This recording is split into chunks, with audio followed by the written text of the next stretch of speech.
Assalomu alaykum aziz obunachilar. Xo'p, Xiaomi 17 Pro sotib oldim. Bugun 9-iyun 2026-yil.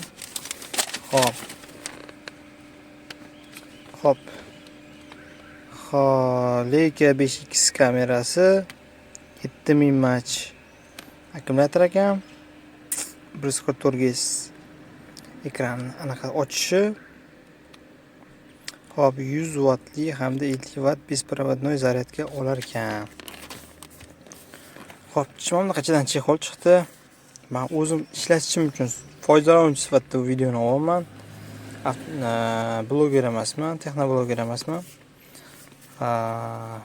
Xo'p. Matibi ekan. Xo'p, yana ichidan T Pro'sini oldim, yaxshiroq deyishdi. 100 wattli batareyka hamda simi chiqdi. Xo'p, narxini aytaman, $680 oldim Abu Sahidan.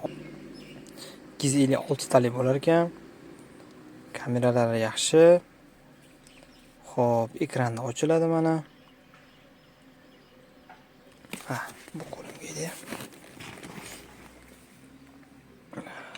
Xo'p.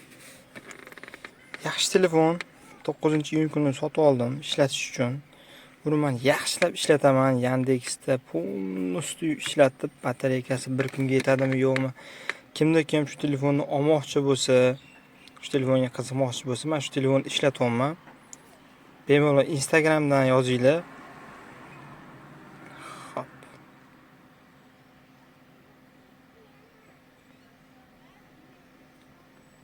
Instagramnikim Baxtiyor7223.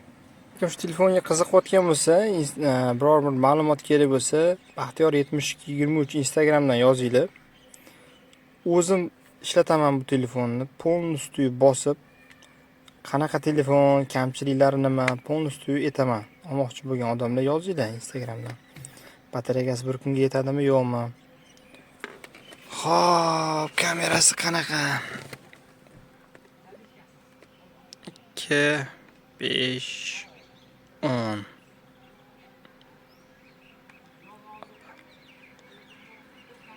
Yomon emas, yaxshi, zo'r. Xo'p. Videoga xo'p 60 fps olar ekan. 4K 60 fps olar ekan. Yaxshi.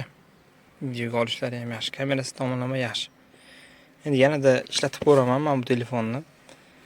Qanaqadir agar kamchiligi bo'lsa, nimadir bo'lsa, qiziqqanligi aytaman.